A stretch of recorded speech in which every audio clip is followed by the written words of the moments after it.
Kalau dibilang ini sebatas dari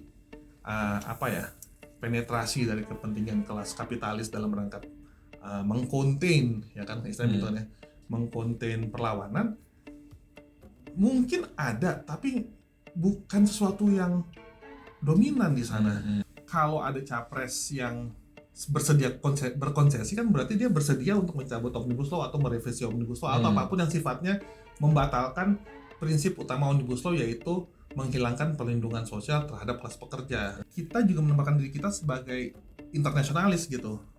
Salah satu, kalau teman-teman suka ikut ininya Partai Buruh, yang suka kita nyanyiin sekarang ini selain lagu Mars Partai Buruh adalah Internasionale.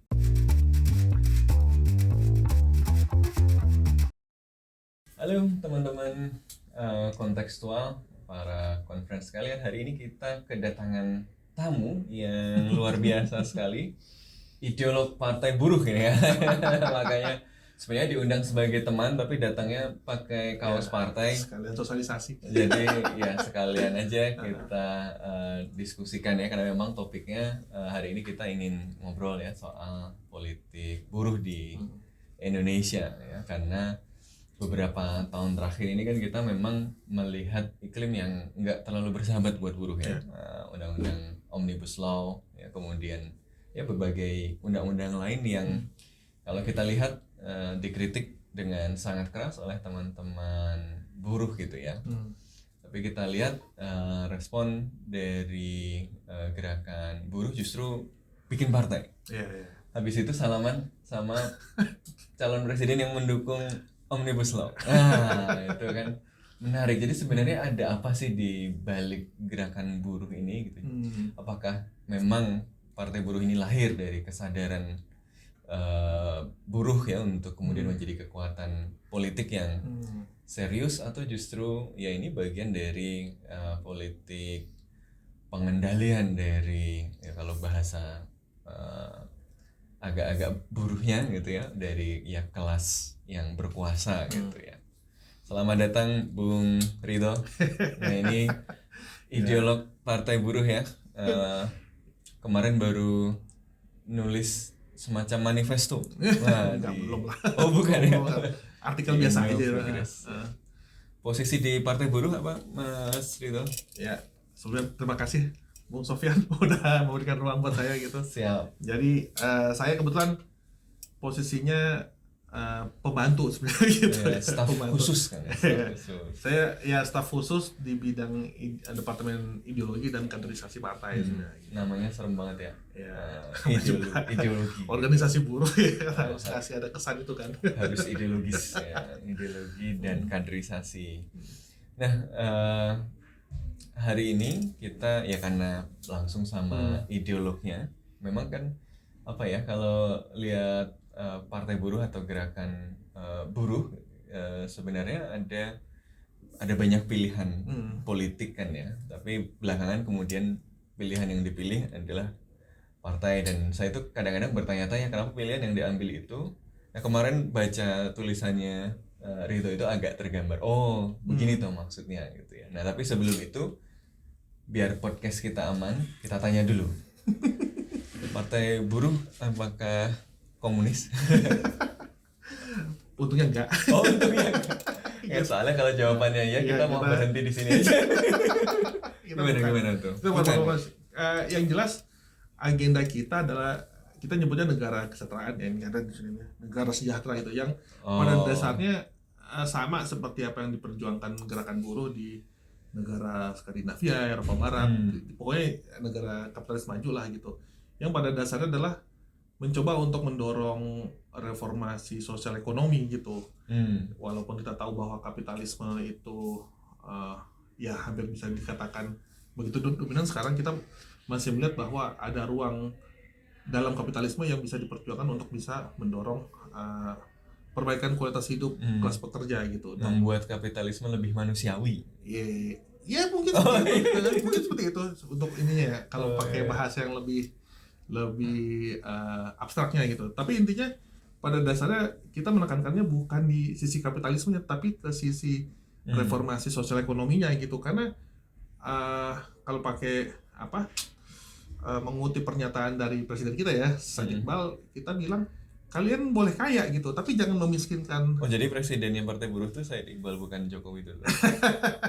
Said Iqbal, Oh, sayangnya presiden partai. presiden partai gitu ya kan. Ini harus jelas, kan nanti dikira subversi kan. Iya. Jadi kalian alias kelas kapitalis boleh kaya gitu, tapi jangan memiskinkan kelas buruh gitu, kelas pekerja. Dan di situ anggapan kita adalah problem utamanya karena dalam negara Indonesia sama ini pasca reformasi memang nggak ada representasi kelas pekerja gitu, dan itu yang pengen kita dorong. Kita percaya bahwa negara itu untuk bisa mencapai negara kesejahteraan harus merepresentasikan kelas pekerja di sana. Dan emang secara sosiologis ya lebih dari 50% atau sekitar 60% ke bawah gitu ya, memang didominasi oleh kelas pengusaha.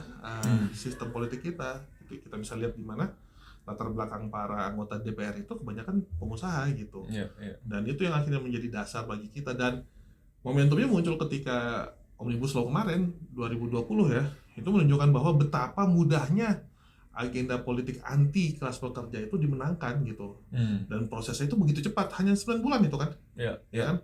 Dan walaupun ada perlawanan masif terjadi di 49 kota di seluruh Indonesia, nggak pengaruh apa-apa gitu kan. Dan itu memberikan sinyal gitu ke gerakan buruh secara keseluruhan bahwa udah nggak bisa lagi kita memperjuangkan demo-demo agenda nggak kita cukup gitu dia ya. di jalan gitu. Udah mulai harus melakukan perjuangan secara politik di ruang formal nasional gitu, dan itulah akhirnya menjadi alasan menjadi kemunculan Partai Buruh. Di jalanan nggak cukup, tapi apakah di politik elektoral juga cukup?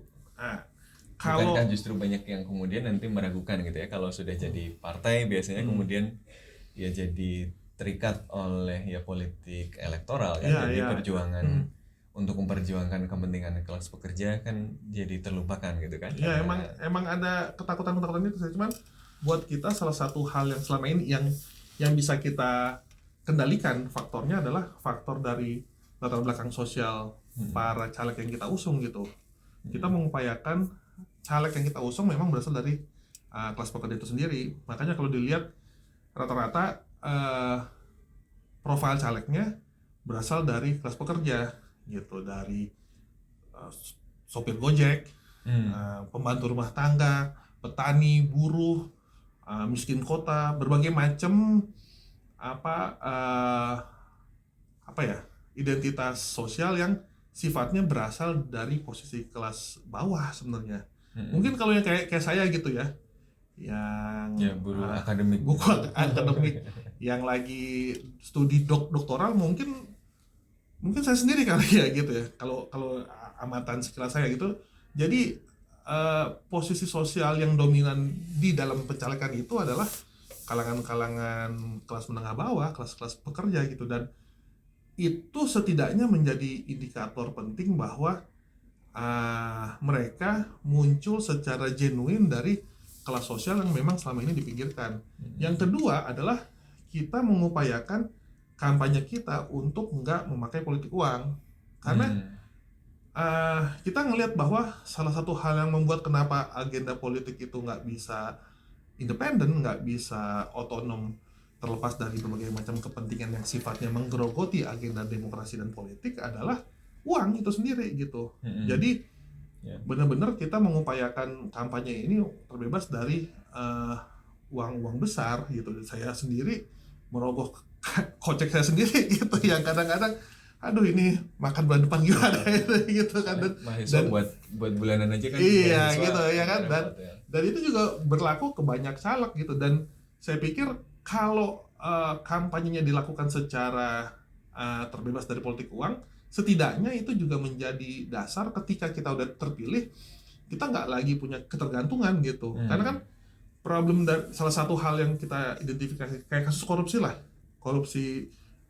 anggota dewan itu kan salah satunya adalah mereka harus punya tanggung jawab untuk mengembalikan uang yang mereka pinjam ketika mereka melakukan kampanye gitu kan. Dan itu yang akhirnya kenapa ketika banyak orang yang sudah mendapatkan posisi, mereka alih-alih mempertanggungjawabkan posisinya secara publik, tapi justru menggunakannya sebagai bagian untuk menggerogoti sumber daya negara gitu ya kan, untuk mengembalikan utang yang dia dapatkan selama kampanye gitu. Jadi iya keresahan itu ada gitu ya. Tapi bagi saya Partai Buruh sudah memiliki jawaban yang sifatnya bukan moral tapi struktural gitu.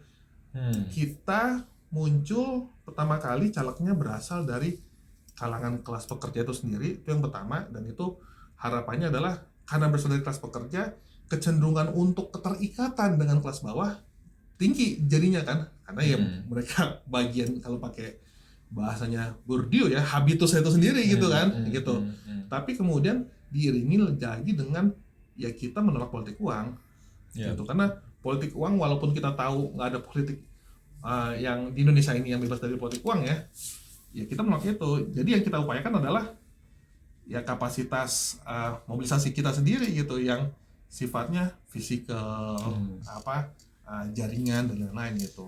Tapi yang mengklaim mewakili kelas pekerja atau memberikan kesempatan untuk kelas pekerja atau kelas bawah mungkin yang lebih luas ya, kalau dia tidak mengidentifikasi kelasnya sebagai kelas pekerja tapi sesuatu yang lebih luas gitu kan, kayak apa, itu kan nggak cuma partai buruh gitu kan, hampir semua partai mengklaim mewakili kepentingan ya kelas bawah lah gitu kan. Ada yang mengklaim sebagai partainya Wong Cilik ya kan. Wong Cilik itu kan secara konseptual adalah modifikasi dari konsep buruh ya, proletariat kan, ke konteks pra-industrial Indonesia gitu kan, dengan dari Soekarno yang membaca Marx tapi melihat bahwa ya analisis Marxis membantu, tapi dia tidak bisa diterapkan dalam konteks Indonesia yang kondisinya berbeda gitu ya.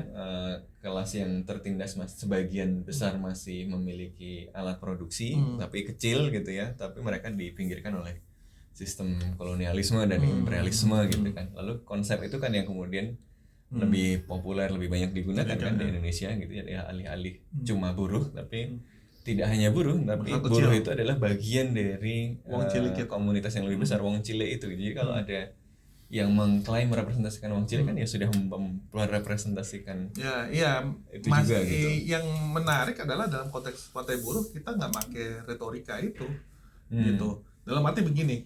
Jadi bukan Soekarnois ya.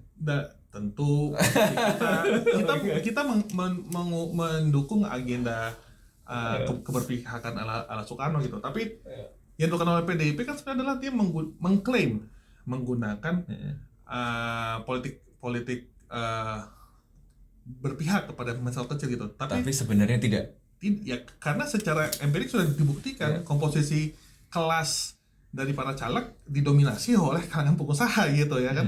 Dan di Partai Buruh jikapun ada pengusaha adalah pengusaha kecil gitu, bukan pengusaha besar gitu yang dia sifatnya juga ikut kecil atau petit bourgeoisie ya mungkin aja mungkin aja gitu, yang mereka pada dasarnya adalah nggak harus juga ikut terlibat dalam kompetisi pasar yang seringkali nggak adil buat mereka gitu. Dan akhirnya posisi sosial mereka sebenarnya memiliki kedekatan gitu dengan kelas pekerja itu sendiri gitu. Dan profil kita kebanyakan adalah mereka yang udah nggak punya hubungan dengan politik elit gitu, karena mereka berada dalam situasi yang memaksa mereka emang harus berpolitik sekarang gitu. Kalau misalkan dia sudah dekat dengan politik elit, tentu pilihannya adalah justru berkoalisi langsung aja dengan elit gitu kan. Tapi justru mereka memilih untuk membangun organisasi yang mandiri yang namanya partai politik gitu. Dan secara umum sebenarnya itu beresiko loh, karena pada akhirnya kita tahu ya dalam lingkungan sosial di Indonesia ya yang sifatnya neoliberal gitu kan, struktur sosial yang neoliberal kan sifatnya dia mengintrusi sebenarnya kolektivitas gitu. Dan itu akhirnya sifat yang dimiliki oleh kolektif seperti serikat sangatlah defensif gitu. Ketika dia memutuskan untuk membangun organisasi politik, dia kan harus mengubah kebiasaan itu. Dan mengubah kebiasaan itu bukan cuma mengubah dalam arti sikap gitu, tapi juga tindakan gitu. Dalam arti begini, ketika tadinya cuma ngurusin advokasi, dia sekarang harus membuat struktur partai. Harus ikut menang pemilu juga. Terus gitu. kemudian harus mencurahkan waktu dan tenaga ke hal yang mereka nggak terbiasa, yaitu persuasi politik, kampanye politik gitu, ya kan? Dan itu kan ketika mereka terlibat dalam hal-hal kayak begitu, ada risiko di sana, ya kan? Karena mereka pada akhirnya menjadi aktor yang harus belajar dari awal gitu tentang situasi sosial, kondisi sosial, pemahaman terhadap kelompok-kelompok yang bukan dari buruh dan lain-lain. Dan saya pikir itulah bentuk di mana ekspresi dari tuntutan ekonomi ke politik itu bukan ekspresi yang mudah gitu loh. Jadi kalau dibilang ini sebatas dari penetrasi dari kepentingan kelas kapitalis dalam rangka mengkonten, ya kan istilahnya mengkonten perlawanan, mungkin ada tapi bukan sesuatu yang dominan di sana gitu. Karena pada akhirnya ada ini preemptif, gue baru mau nanya itu gitu. Karena ada agensi kelas di sana, ya kan. Mereka harus membangun kesadaran yang baru gitu, yang mana sifatnya udah mulai harus mengajak masyarakat lebih luas gitu ke isu-isu yang bukan lagi urusan upah, urusan kecelakaan kerja, tapi hal-hal yang lebih luas. Makanya ditawarkan yang namanya agenda politik negara kesejahteraan gitu. Agenda lebih luas tapi nggak sampai revolusi gitu ya? Ya sejauh agak tengah-tengah gitu. Ya masalahnya memang kalau gua sih ya, posisi gua realistis aja gitu, dan emang kenyataannya sekarang ini reformasi sosial yang dibutuhkan gitu kan. Kalau revolusi mungkin kita butuh itu gitu, cuman kan harus ada prakondisi subjektifnya. Kenyataannya kalau ketemu orang kemana-mana ya, mereka mungkin punya kegelisahan gitu, tapi ditanya mau revolusi nggak, gimana caranya Pak? Gitu kan. Itu kan hal yang menunjukkan bahwa sebenarnya harus ada prakondisi sosial kalau kita ngomongin transformasi yang lebih mendalam gitu. Dan bagi gua itu membutuhkan reformasi sosial yang mendasar dulu gitu. Tapi sebelum ke situ tadi lu juga nyebut soal bagaimana ini adalah pilihan langkah yang sebenarnya sulit juga ya bagi aktivis yang kemudian bergabung di Partai Buruh, karena biasanya kan gerakan buruh di Indonesia ya advokasinya yang berkaitan dengan peningkatan kesejahteraan, biasanya upah minimum dan seterusnya, tiba-tiba harus muncul sebagai partai politik gitu. Apalagi ditambah dengan konteks sejarah ya, konteks historis kan. Dulu kalau kita lihat di sejarah sejarah gerakan buruh di Indonesia sebenarnya dulu kan cukup aktif ya. Gerakan-gerakan buruh kan termasuk salah satu yang paling aktif menggerakkan pemogokan ketika perlawanan anti kolonial gitu kan ya. Kemudian ya punya pengaruh cukup signifikan, tapi sebagai underbow partai-partai gitu ya.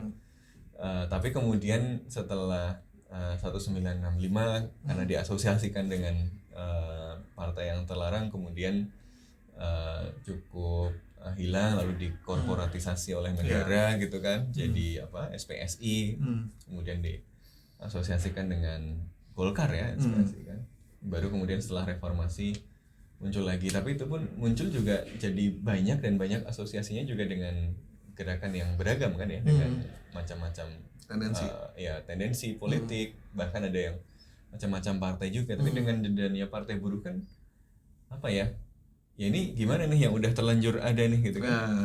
Ada juga buruh yang dekat ke partai A, partai B gitu kan. Emang. Ya itu yang gue bilang tadi, yang membuat kita bisa bersatu adalah agenda praktis yang namanya social reform gitu loh. Jadi kebetulan dalam Partai Buruh sebenarnya secara tendensi juga beragam. Dari yang moderat konservatif sampai yang radikal revolusioner ada di sana elemennya gitu. Tapi karena sejarah juga gitu, yang memperkuat kita adalah sejarah bahwa walaupun kita sudah melakukan banyak perjuangan lewat gerakan non formal ya di jalan, mengalami kebuntuan untuk capaian-capaian yang dianggap signifikan gitu, dan itu yang akhirnya membuat kesimpulan politiknya adalah ya membangun partai gitu. Dan salah satu negosiasi ya kan tentang apa yang harus diperjuangkan oleh partai ini adalah ya kita sepakat bahwa reformasi sosial ini yang harus didorong. Makanya kita mendorong agenda yang sebenarnya nggak revolusioner gitu, ini agenda reform gitu. Kita mau lu boleh kaya tapi jangan bikin miskin orang gitu ya, sesimpel itu aja sebenarnya gitu kan. Tapi gimana bisa kaya kalau nggak bikin miskin orang kan, konseptually. Dan disitulah kemudian kita bilang bahwa hubungan antara kaya miskin dimediasi oleh negara. Gitu. Kita percaya karena problem dari yang kaya semakin kaya, miskin semakin miskin, karena negaranya nggak bertanggung jawab untuk dengan fungsi-fungsi sosial gitu. Makanya kita nggak bilang bahwa yang kaya harus dihajar sama yang miskin untuk bisa menyelesaikan masalah ketimpangan ini, tapi membangun negara yang bertanggung jawab untuk memastikan mayoritas masyarakatnya yang udah pasti kebanyakan rakyat pekerja itu disejahterakan oleh fungsi-fungsi sosial negara. Gitu. Jadi ya ini hubungannya pada dasarnya adalah hubungan kelas yang dimediasi oleh negara, dan kalau pola representasinya berubah di mana kelas pekerjanya punya posisi signifikan dalam negara, disitulah kita bisa melihat bahwa negaranya sudah cenderung ke arah negara kesetaraan gitu. Tapi itu kan berarti mengasumsikan bahwa negara itu bukan instrumen kelas, ya kan? Berarti negara adalah sebuah entitas yang bisa dipertarungkan gitu kan, termasuk oleh kelas pekerja. Dan sekarang negara tidak bersahabat pada kelas pekerja karena representasi kelas pekerja kurang gitu, sehingga harus diperbanyak. Tapi sebenarnya kan argumen seperti ini bukan hal yang baru kan ya, maksudnya dulu yang salah satu yang dikritik Lenin gitu kan ya, misalnya ketika kemudian dia akhirnya membuat internasional ketiga gitu ya, kan salah satunya kritik kepada para sosialis sovinis gitu ya, para sosialis yang kemudian ya mendukung imperialisme. Kenapa mereka mendukung agenda imperialis? Karena mereka terikat ke dalam proses politik elektoral kan. Kenapa mereka terikat pada proses politik elektoral? Karena mereka melihat bahwa keadaan yang lebih baik bagi kelas pekerja di negaranya bisa dimediasi oleh negara kan, melalui proses politik. Kalau kita terlibat dalam politik yang demokratis, politik yang jadi demokratis, kita lebih terrepresentasikan, kepentingan kelas pekerja terwakili di situ. Tapi kemudian karena mereka harus berkompetisi dalam politik, mereka harus meyakinkan konstituen bahwa yang di luar kelas pekerja bahwa mereka itu tidak pengkhianat begitu, bukan mengkhianat gitu kan, kalau jadi pengkhianat nggak ada yang milih gitu. Jadi dia harus mendukung agenda mobilisasi untuk ikut dalam perang-perang imperialis gitu kan ya sangat mungkin gitu, hal yang sama juga kan. Emang ada presiden historis kayak begitu gitu ya, misalnya oke, kita menaikkan representasi kelas pekerja supaya begitu kita kompromi sementara, akhirnya ya udah deh sama capres yang dukung Omnibus Law gitu kan. Bukan dong, sama capres yang setuju menolak Omnibus, bener dong. Kalau kan karena salah satu hal yang ditolak oleh yang membuat Partai Buruh berdiri adalah tentang penolakan Omnibus Law gitu. Dan kalau ada capres yang bersedia berkonsesi, kan berarti dia bersedia untuk mencabut Omnibus Law atau merevisi Omnibus Law atau apapun yang sifatnya membatalkan prinsip utama Omnibus Law, yaitu menghilangkan perlindungan sosial terhadap kelas pekerja gitu. Itu prakondisi konsesinya gitu. Dan argumentasi lu benar bahwasanya ada presiden historis gitu, bahwasanya dimungkinkan dalam perkembangan kapitalisme tertentu representasi kelas pekerja di suatu negara itu bisa meningkat signifikan gitu. Dan itulah kemudian menjadi dasar bagi banyak praktek negara kesetaraan di banyak negara di Eropa Barat gitu. Tapi kalau menurut gua adalah yang membuat kondisi Indonesia itu rada beda adalah konteks sistem dunianya gitu. Indonesia berada dalam kondisi di mana negaranya menjadi subjek bagi imperialisme gitu. Nah, kayak di Jerman gitu ya, yang kemudian menjadi dasar bagi perpecahan internasional kedua gitu antara Lenin dengan faksi moderat Bernstein dan Kautsky pada saat itu adalah posisi SPD atau Social Democratic Party Jerman pada saat itu adalah negaranya adalah menjadi bagian dari kekuatan imperialis gitu loh. Jadi salah satu opsi pilihan yang mungkin rasional di hadapan oleh Partai Sosial Demokratik Jerman pada saat itu adalah emang mendukung agenda imperialisme gitu. Nah, dalam kondisi Indonesia kita nggak punya posisi kayak begitu gitu. Jadi upaya untuk bisa mengejar agenda negara kesejahteraan mensyaratkan juga melakukan tantangan terhadap agenda imperialis gitu. Dan itu pada dasarnya mau nggak mau adalah memberikan tekanan yang lebih besar gitu ke ruling class yang sedikit banyak dia menjadi bagian dari termaintainnya, terstabilisasinya agenda imperialis di Indonesia. Artinya apa? Artinya kalau kita mau sukses bahkan untuk mengusung agenda negara kesejahteraan yang paling moderat, kita mau nggak mau membutuhkan mobilisasi besar, gitu. Mobilisasi kesadaran yang besar, yang prasyaratnya adalah prasyarat demokratis yang lebih luas, gitu. Itu yang kemudian bagi gua ya, salah satu indikator yang bisa dipakai bahwasanya agenda negara kesejahteraan kita bukanlah agenda untuk kooptasi, tapi agenda untuk emansipasi adalah demokrasi nanti pada akhirnya gitu. Kalau ruang demokrasi kita menjadi lebih luas, walaupun ada demokrasi kita lebih luas karena ada konsesi, gue bisa bilang bahwa ini justru adalah hasil dari perjuangan kelas yang real. Tapi kalau kemudian ruang demokrasinya semakin kecil, tapi ada konsesi, ya itulah bentuk kooptasi gitu loh. Jadi emang tantangan terbesar kita adalah membuat kriteria sih gitu. Dan seringkali di politik, karena kita terlalu aktif bertarung, bernegosiasi, ngobrol dan lain-lain, kehilangan panduan dan kehilangan ukuran itu. Gitu, kriteria itu seringkali kita nggak punya gitu. Dan saya pikir itulah yang kemudian bukan untungnya, tapi posisi saya di Partai Buruh adalah ikut memberikan panduan yang realistis, tapi juga punya prinsip gitu, bahwasanya kita boleh aja mendapatkan melihat bahwa pilihan politiknya pada akhirnya konsesi, tapi seperti apa prakondisinya yang dihasilkan dari hasil konsesi itu? Apakah pada akhirnya dikasih BPJS gratis semuanya, tapi kemudian polisinya semakin brutal? Nah, kalau kayak begitu, itulah bentuk kooptasi gitu loh. Itu sama dong kayak PSI, BPJS gratis. Iya, gitu. Itu agenda kooptasi sebenarnya itu. Kalau PSI kooptasi, kalau Partai Buruh beneran. Kita emansipasi kelas pekerja gitu loh. Nah, tapi yang menarik tadi kalau kita lihat, memang agenda negara kesejahteraan ini kayaknya agenda yang kayak semua orang setuju deh gitu ya. Pertama, dia secara historis Indonesia itu by default itu gagasannya negara kesejahteraan kan, gitu. Keadilan sosial itu ada di Pancasila gitu, bahkan ya salah satu inti yang paling utama gitu kan. Makanya lambang Partai Buruh ngambil padi dan kapas. Tadi sempat gue bingung nih, Ridho udah pindah ke PKS atau gimana gitu. Soalnya orangnya terus padi dan kapas gitu. Mukanya sabit ya. Kurang sabit aja gitu. Itu ada teman kita sih. Tapi itu menunjukkan bahwa spektrum politik manapun sebenarnya di Indonesia itu kan relatif secara retorika harus dia pro negara kesejahteraan kan. Nggak ada yang beneran liberal banget gitu. Nggak ada yang melihat negara kesejahteraan sebagai kompromi yang harus ditinggalkan gitu kan. Jadi semuanya kayaknya ya melihat negara kesejahteraan sebagai sesuatu yang positif gitu.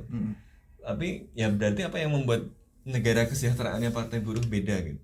Ya, menurut lu maksudnya yang lain itu bohong-bohongan atau gimana? Ya mungkin ini ada temen gue yang baru nulis buku tentang Soekarno gitu ya. Dia tulis tentang klaim Soekarno sebagai jalan pembebasan nasional itu masih tetap relevan. Kritik gue terhadap itu adalah nggak jelas siapa agensinya, gitu. Nah, dalam konteks Partai Buruh sebenarnya gue mau mempresentasikan bahwa agensinya yang bisa menjamin negara kesejahteraan adalah kelas pekerja, gitu. Karena negara kesejahteraan pada dasarnya adalah class bargaining gitu, ya kan? Bargaining antara kelas-kelas sosial dalam kapitalisme, yang mana prasyaratnya adalah balance of class power, adanya kesetimbangan posisi kelas gitu. Dan posisi kelas yang dimaksud adalah antara labor dengan capital gitu. Nah, masalah kita adalah secara retorika semua partai setuju tentang negara kesejahteraan, tapi nggak pernah jelas siapa yang mau mengusung itu, gitu. Nah, disinilah kemudian Partai Buruh memberikan posisi yang lebih clear tentang semua itu, bahwasanya posisi yang punya agenda paling jelas terhadap negara kesejahteraan bahkan dalam skema Indonesia adalah kelas pekerja, gitu. Karena argumentasi kita adalah karena perkembangan ekonomi Indonesia, ekonomi politik Indonesia yang semakin memarginalisasi kelas pekerja itu adalah buah dari ketiadaan dari representasi kelas pekerja. Jadi walaupun mungkin kayak misalkan ya Partai Demokrat kita nasionalis gitu, nasionalis kan, religius, religius gitu, klaimnya kita juga mendukung negara kesejahteraan, cuman kan kita harus punya posisi yang sosial yang konkret gitu loh. Siapa yang sebenarnya lagi coba ada skin in the game gitu. Ya skin in the game katanya Nassim Taleb kan gitu ya. Yang kalau nggak negara kesejahteraan gue mati nih gitu. Gue kena. Ya benar. Gitu. Ada skin apa?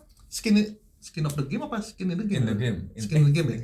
Iya, Nassim Taleb. Anyway kayak gitulah. Iya benar. Emang pada akhirnya ada risk di sana kan, karena kalau pakainya Nassim Taleb kan dia ngomongin risk gitu kan ya. Kalau nggak ada risk di sana, pada akhirnya dia nggak bakal mau dipromosi secara konsisten juga, dan disitulah posisinya kelas pekerja gitu. Karena kalau dia nggak memperjuangkan itu, nggak ada relevansinya dia berpolitik gitu loh. Ya kan, mau apa kelas pekerja bawa agenda selain negara kesejahteraan, toh dia semua hadir di bumi ini basisnya hubungan labor capital gitu, mereka hanya bisa ada karena digaji gitu kan. Jadi pertarungan yang paling utama buat mereka ya adalah tentang welfare yang basisnya labor capital gitu loh. Nah, ini yang menarik. Jadi basis dukungan terhadap welfare state kalau di Partai Buruh itu bukan karena welfare state itu secara moral saja itu benar gitu, tetapi ya memang kemudian karena ada analisis materialis bahwa ya memang pilihan bagi buruh adalah mendukung agenda. Iya. Itu bukan karena kita pengen baik, enggak. Cuman alasan keberadaan kita gitu di politik hanya akan relevan kalau kita membangun. Ya itu bedanya sama yang lain. Kalau yang gitu. lain kan karena itu ada retorik cita-cita gitu. ideal gitu kan ya, sesuatu yang muncul. Oke, tapi itu sebaliknya itu juga kemudian bisa jadi titik baca yang jadi berbeda kan, kayak kritik terhadap negara kesejahteraan kalau di kajian ekonomi politik internasional kan, kenapa dia cuma jalan di Eropa maksimal gitu ya, kenapa? Karena negara yang punya kapasitas untuk menjadi mediator tadi adalah negara-negara yang dalam struktur internasional tadi memang berada di core kan, karena justru tadi kalau lu tadi bilang karena Jerman itu dia ada di core, dia mendukung agenda imperialis, maka kompromi yang kemudian masuk ke dalam politik elektoral tadi jadi mendukung agenda imperialis. Kalau dia di luar malah jadi bisa melawan.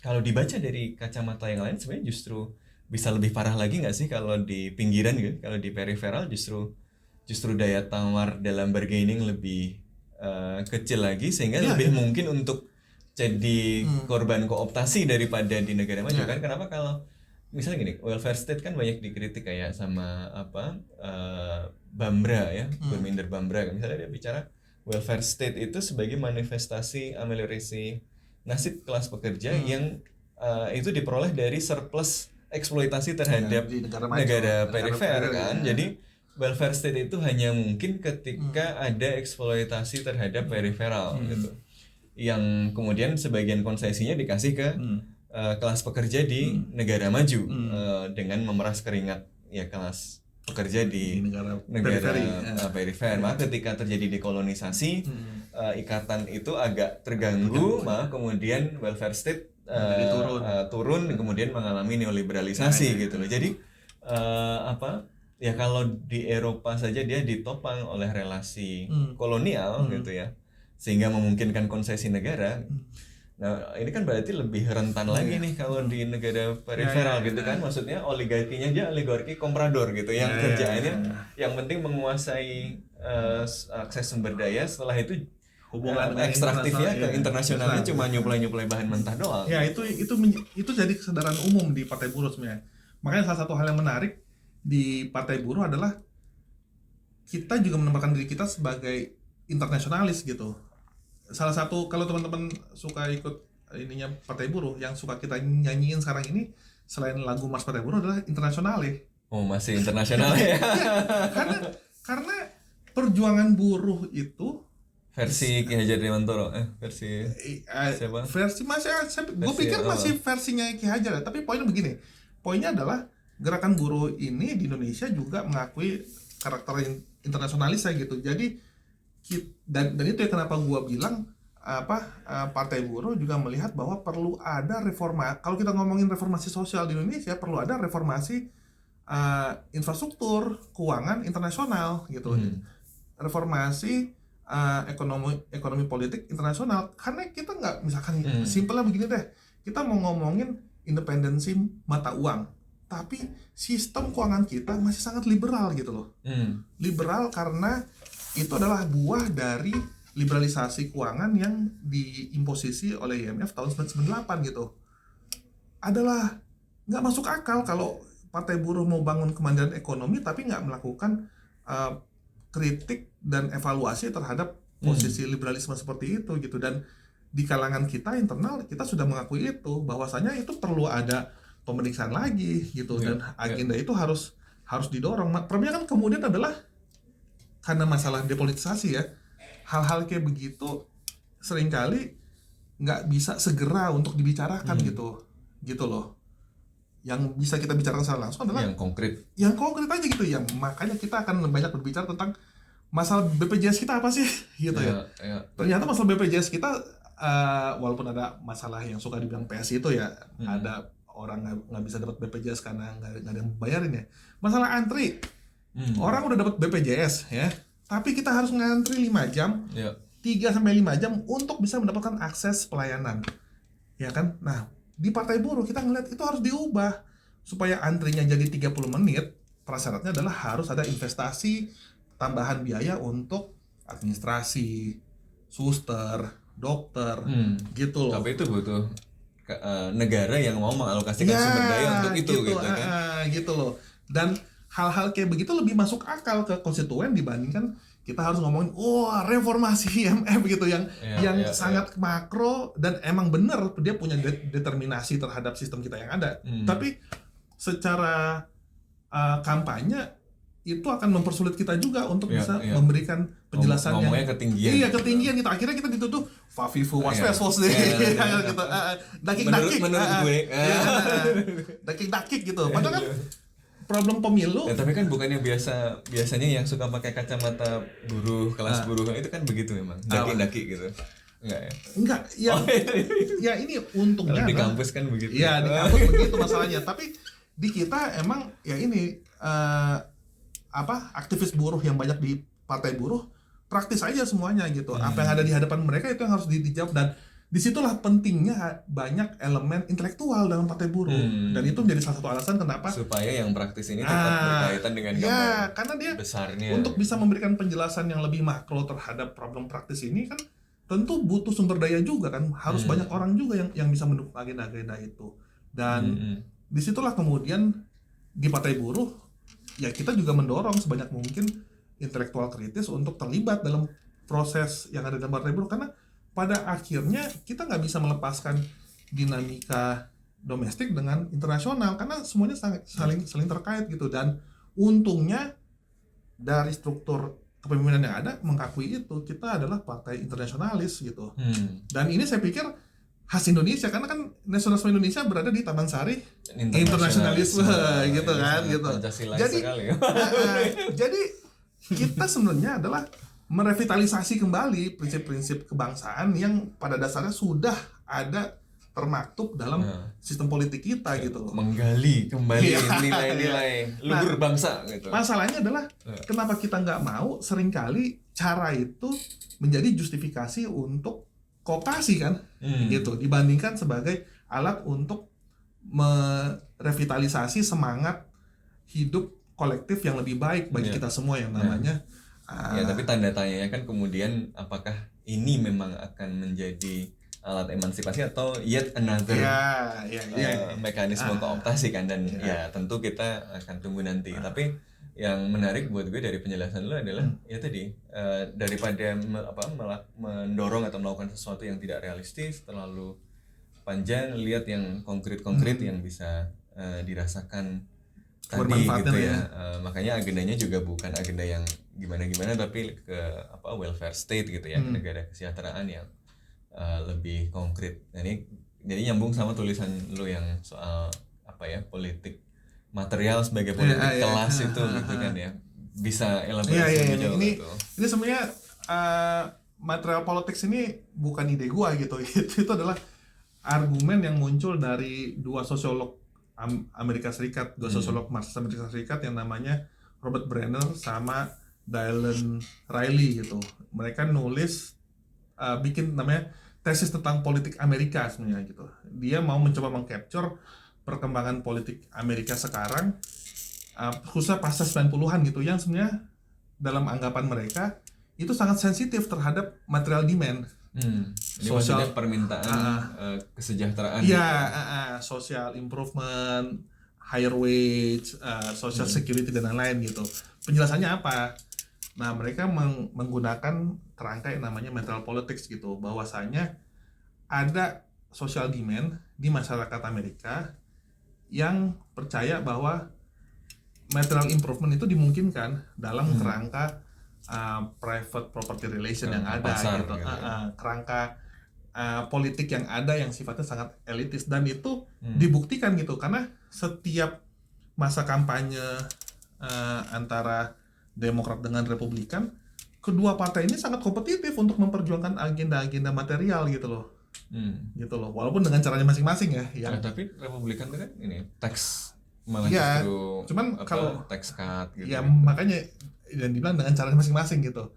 Yang dilakukan oleh si Republikan adalah menaikkan tax, tapi tax cut, tapi menggunakan retorika bahwa ini untuk shopkeeper gitu ya kan. Terus kemudian memberikan banyak subsidi kepada pekerja-pekerja yang sifatnya mandiri, freelance gitu-gitu ya kan. Bantuan. Nah, itu kan, dan di situ juga berlaku dengan Demokrat, makanya dengan variasinya masing-masing gitu. Nah, si Riley dan Brenner ini ngelihat bahwa ini yang terjadi di Amerika gitu, bahwa ada social demand for material improvement, tapi mereka menyebutnya bukan sebagai class politics gitu. Nah, gua punya argumen bahwa di Indonesia bukan class politics, dalam tapi arti subversi terhadap class politics atau kalau subversi enggak, mungkin dalam arti gini nih, ini gue mau masuk ke konteks Indonesia. Kenapa gue mau bilang bahwa social demand di Indonesia masih ada dimensi kelas, bisa disebut dengan kelas politik, karena itu justru muncul dengan kemunculan entitas sosial yang sifatnya mandiri, otonom, independen, dan itu representasinya adalah dilihat dari partai buruh gitu. Nah, di Amerika kebanyakan demand itu intertwine dengan partai-partai non kelas, dan gue pikir make sense juga gitu loh. Cuman kalau di Indonesia karena nggak ada partai buruh di Amerika gitu, Demokrat dianggap sebagai representasi partai buruh gitu, tapi kan enggak gitu. Nah, kalau di Indonesia karena ada pembangunan politik yang independen oleh kelas pekerja, gue bisa bikin klaim gitu. Tapi masalahnya adalah independensi politik itu tetap dalam constraint relasi politik yang dominan. Makanya masih ada kepercayaan yang cukup kuat bahwasanya lu bisa promoting welfare, material improvement dalam relasi elit yang ada gitu.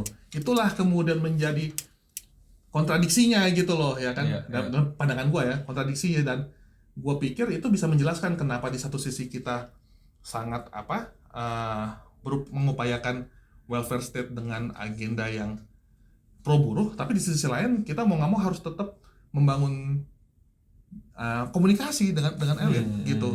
Karena apalagi dalam konteks pemilu ya. Kalau sama orang yang skeptis kan bisa dikomentari, ini justifikasi konseptual aja pada pragmatisme politik ya. Tapi kan pada akhirnya kita butuh penjelasan, karena dari 98 gitu ya, dan setiap ada aktivis yang masuk ke ruang politik nggak pernah ada penjelasan gitu.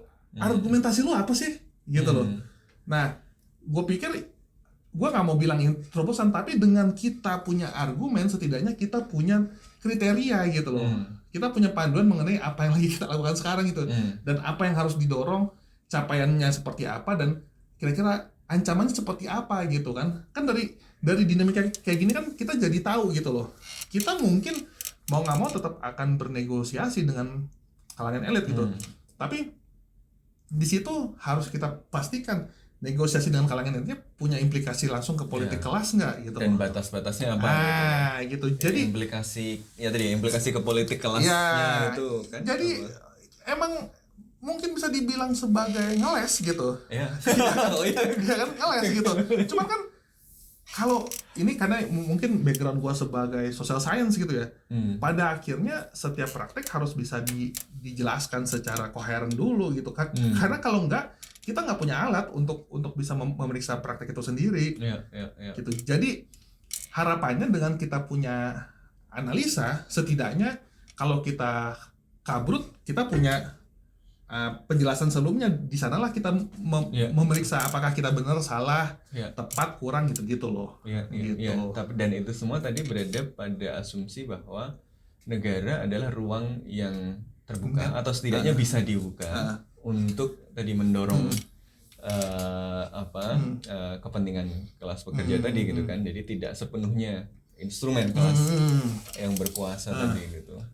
Nah, kalau ini sedikit teoritis lagi nih, itu kan sebenarnya argumen instrumentalis ya. Tapi kalau posisi gue lebih kayak tradisi Marxis yang lebih kontemporer kayak Bob Jessop, Fulanza yang ngeliat bahwa negara sebagai relasional gitu loh. Jadi mungkin ya kita mengakui ada bias dalam negara gitu.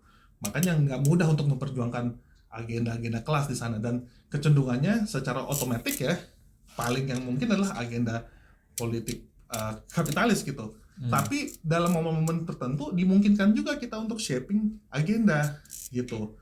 Kalau memang ada konteksnya, makanya dalam argumennya Jessop namanya strategic relational approach gitu kan. Karena dia yang penting adalah menempatkan agensi dalam konteks strategi yang apa gitu. Dan dalam konteks Indonesia sekarang ya, salah satu penjelasan kenapa Partai Buruh dibuka, gue pikir ada hubungannya sama krisis neoliberalisme itu sendiri gitu loh.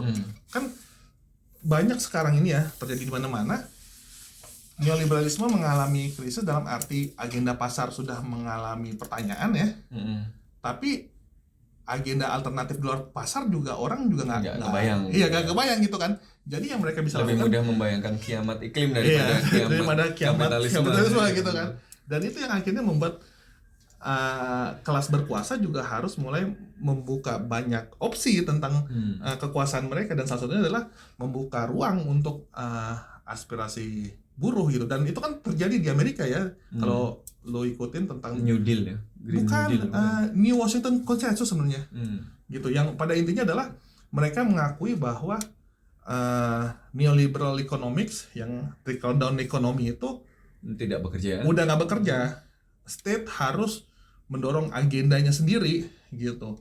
Nah, yang membedakan adalah dalam konteks sekarang state beroperasi tetap dalam logika pasar. Dia harus bisa menjadi fasilitator terbaik. Ini kan yang di build back better-nya Biden juga gitu. Ya, build back better-nya Biden sepenuhnya itu gitu. Dan emang ada hubungannya sama geopolitik dengan Cina juga ya gitu. Nah, gue pikir Indonesia juga mengalami situasi yang sama gitu. Itu yang menjadi alasan kenapa. Dan salah satu halnya juga emang Indonesia tengah mengalami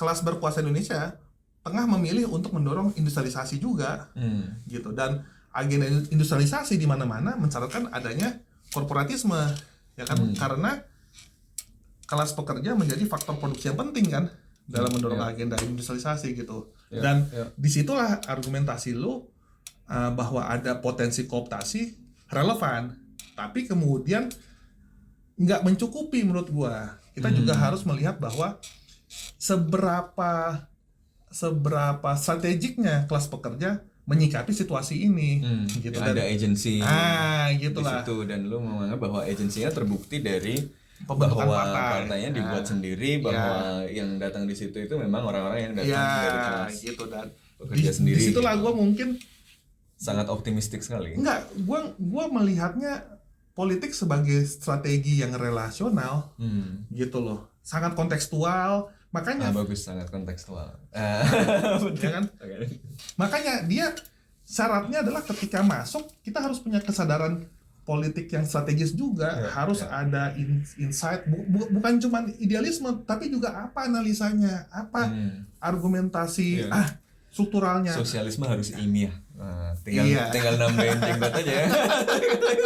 Pokoknya begitu ya, pokoknya begitu. Cuman kan masih belum ke sana gitu, tapi arahnya lagi ke sana lah gitu. Ya, welfare state harus ilmiah berarti. Ya gitu.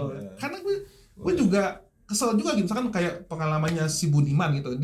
Dia kan klaim menjadi bagian dari kelompok progresif yang berupaya untuk mengubah dari dalam itu. Tapi setelah gue pikir ya, argumentasi dia masuk apa gitu selain mau bilang masuk dari dalam gitu. Merepresentasi kelas pekerja di dalam negara. Nggak ada argumentasi. Dan itu berlaku juga dengan siapa, si Dita Sari semua yang mereka dulunya dianggap sebagai bagian dari kelas pekerja gitu. Tapi kan nggak mereka nggak bikin argumen itu. Dan gua pikir ini gua mungkin bisa terkesan sangat siapa lo gitu. Cuman ya setidaknya dengan gua menawarkan satu perspektif, teman-teman atau masyarakat luas itu bisa memeriksa praktek gua ntar.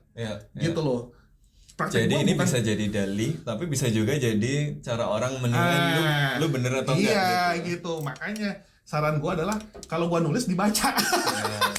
Gitu. Karena pada akhirnya gue juga butuh penjelasan terhadap praktek gue. Kalau enggak gue ngeliatnya wah ini gue ngapain ya kan? Karena ini tanggung jawab intelektual. Enggak, ini kita butuh teori ini sekarang. Makanya praktek ini gue butuh teori, dan mau nggak mau kan gue yang harus bikin teori itu sendiri kan gitu loh. Karena ini praktek gue sendiri gitu loh. Dan harapannya gue nganggap gue bagian dari kelompok sosial yang lebih luas, namanya gerakan buruh yang lagi berpolitik lewat partai buruh gitu loh. Itu makanya gue nulis kayak begitu gitu loh. Nah kan menarik kalau politisi-politisi semuanya nulis gitu kan, kenapa mereka melakukan ini, apa strateginya, apa yang mau dilakukan gitu. Harapan gua dengan terus kita semua bisa ngukur dia sampai di situ mau ngapain. Seharusnya gitu, begitu kan, cuma kan ya ini cerita kita bukan ini ya.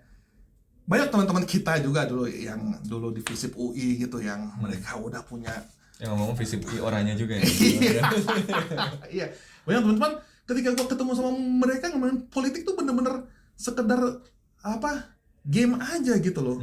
Power game aja yang hubungannya tentang lu dapat apa, kemana, nanti sama siapa gitu-gitu. Cuman argumentasi luasnya apa tentang lu? Lu mau masuk mau ngapain sih? Apa argumentasi kolektif lu gitu loh.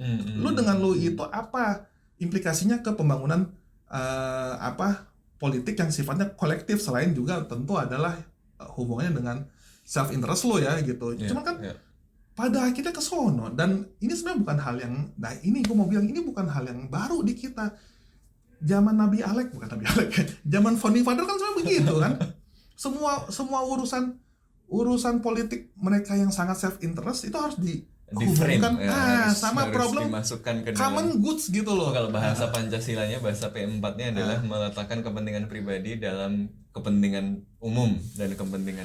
Gua nggak terlalu setuju begitu. Cuman gua setidaknya adalah lu harus nempatin aktivitas self interest lu dalam common goods itu, perjuangan menuju common goods itu. Bahasa lebih itu ya. Cuman ya mungkin masalah P4 juga males juga gua. Ya anyway, terima kasih Bung Rito sudah sama-sama memberikan pembelaan diri, pembelaan kolektif. Tapi saya kira cukup masuk akal. Cuma memang penjelasan kan bisa beragam. Karena analisis itu kan bisa dipahami dalam kerangka yang berbeda. Mulai dari tadi soal asumsi apakah negara relasional atau instrumental, kaitannya dengan perjuangan kelas tadi ya. Kemudian asumsi soal kalau representasi kelas pekerja di ruang yang demokratis itu memang kemudian bisa mendorong agenda-agenda emansipatif gitu ya, dan bukan cara kooptasi dari kelas yang berkuasa gitu. Lalu peluang yang lebih tinggi atau lebih rendah kalau di negara yang di pinggiran ya, di periferal gitu, yang atau sebenarnya malah lebih sulit gitu dibandingkan kalau di negara maju, karena sumber daya negara yang sebenarnya relatif terbatas gitu kan. Yang mau ditaruh untuk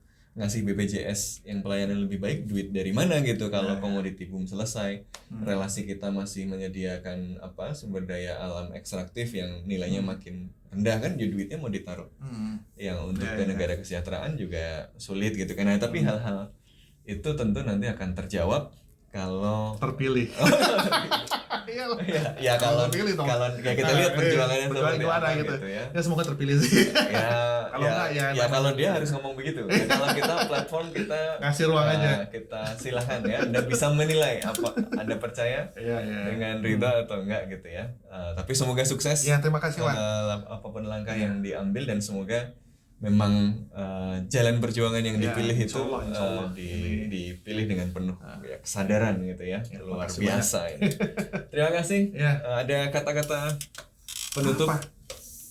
selain pilih saya gitu. Ya, karena belum kampanye, belum boleh gua Oh, sebenarnya. belum boleh Cuman ya. Pokoknya begini, kita harus lebih sadar dengan kondisi kita sekarang gitu. Begini, kita bukan cuman menghadapi situasi di dalam domestik kita aja gitu. Mumpung karena lo di platform HI ya. Ya. Ada konteks internasional gitu. Kita ada climate crisis, ada perang Ukraina Rusia. Ya. Ada lagi urusan polusi ya kan, Hmm. terus lagi ada urusan pangan yang nggak terkontrol, dan juga masih ada efek economic crisis kan sekarang ini melalui inflasi dan lain-lain gitu. Jadi gue pikir cara kita untuk bisa merespon ini melalui pemilu juga mulai harus memperhatikan itu. Ya.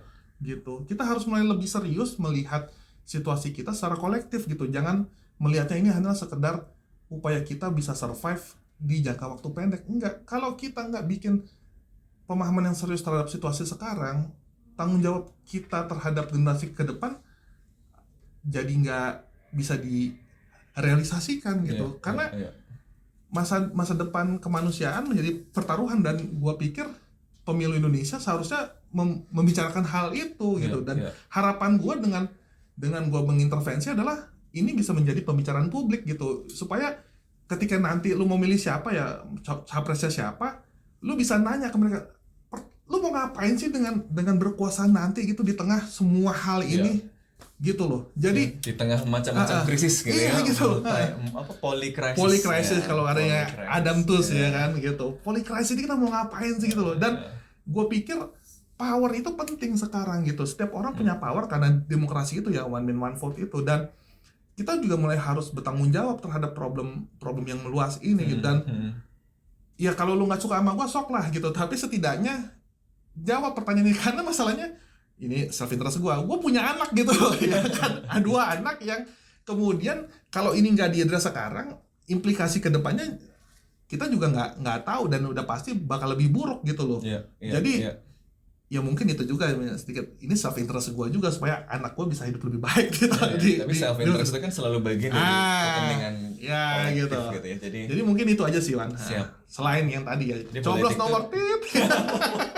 Politik itu bukan cuma soal coblos mencoblos, soal ya bagaimana kita memperjuangkan kondisi yang lebih baik gitu untuk umat manusia, apalagi di tengah krisis iklim ya, krisis ekonomi dan krisis interstate gitu ya.